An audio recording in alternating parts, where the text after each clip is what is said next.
అందుకే మీరు ఒకసారి చూస్తే పగడ్బందీగా చర్యలు తీసుకుంటున్నాం. ఇంకో పక్క విశాఖపట్నం, రాజమహేంద్రవరం, విజయవాడ, గుంటూరు, తిరుపతిలో ఎన్డీపీఎస్ కేసుల కోసం ప్రత్యేకమైన ఫాస్ట్ ట్రాక్ కోర్టులు కూడా పెడుతున్నాం. 26 జిల్లాల్లో నార్కోటిక్స్ కంట్రోల్ సెల్స్ కూడా ఏర్పాటు చేశాం. ఇప్పుడే చాలా స్కూల్స్లో కూడా మీరు చూస్తే ఈగల్ సెల్స్ కానీ, ఈగల్ టాస్క్ ఫోర్స్లు కానీ 4786 పాఠశాలల్లో, కాలేజీల్లో ఈగల్ క్లబ్లు కూడా ఏర్పాటు చేశాం. ఎన్నో అవగాహన సదస్సులు పెడుతున్నాం. అయితే ఇక్కడ మీరు చేయాల్సింది, మీ అందరి మీద ఒక బాధ్యత ఉంది. ప్రభుత్వం ఒకటే చేయాలి, మేము మాత్రం చేయమంటే చాలా కరెక్ట్ కాదు. మీకు తెలియకుండా ఏమీ జరగడం లేదు. కొంతమంది మాకెందుకు అనుకుంటున్నారు, కొంతమంది ఇదంతా కూడా సీఎం బాధ్యత అనుకుంటున్నారు. నేను చేస్తాను. నాకు సహకరించే బాధ్యత మీరు తీసుకోవాల్సిన అవసరం ఉంది. మీకు ఒకరిద్దరికి భయం ఉంటే మీరు నేరుగా నెంబర్ ఇచ్చాం. ఏదైతే ఈరోజు 1772 నెంబర్, అది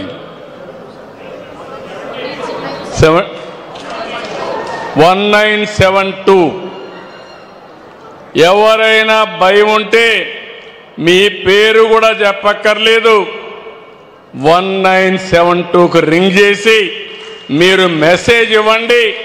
తర్వాత ఏం జరుగుతుందో చూసే బాధ్యత నాదని మరొకసారి మీ అందరికీ హామీ ఇస్తున్నా. చేస్తారా అని అడుగుతున్నాం. నమ్మకమేనా అడుగుతున్నా. జాతిని కాపాడుకుంటామా లేకపోతే వదిలేద్దామా అని మిమ్మల్ని అడుగుతున్నా. నమ్మకమేనా అని మిమ్మల్ని అడుగుతున్నా. గట్టిగా పోరాడతామంటే చేతుల పైకి చెప్పండి, ఏస్ పోరాడతామని. గట్టిగా చప్పట్లు కూడా చెప్పండి, పోరాడతాం, సాధిస్తాం, విజయం కోసం ముందుకు పోతామని. ఇది ఒక కేసులు పెడితేనే సమస్య పరిష్కారం కాదు. కేసులు పెట్టకపోతే ఇష్టానుసారంగా తయారైపోతారు. ఇప్పుడు ఆస్తులు కూడా జప్తు చేస్తున్నాం. ఇంకా అవసరమైతే అమ్మిన వాళ్ళ ఆస్తులన్నీ కూడా జప్తు చేసి ఈ కార్యక్రమాన్ని ముందుకు తీసుకుపోయేదానికి ఆ డబ్బులు కూడా ఖర్చు పెడతాం. నేను ఎక్సైజ్లో మద్యం అమ్మకంలో వచ్చే ఆదాయంలో 2%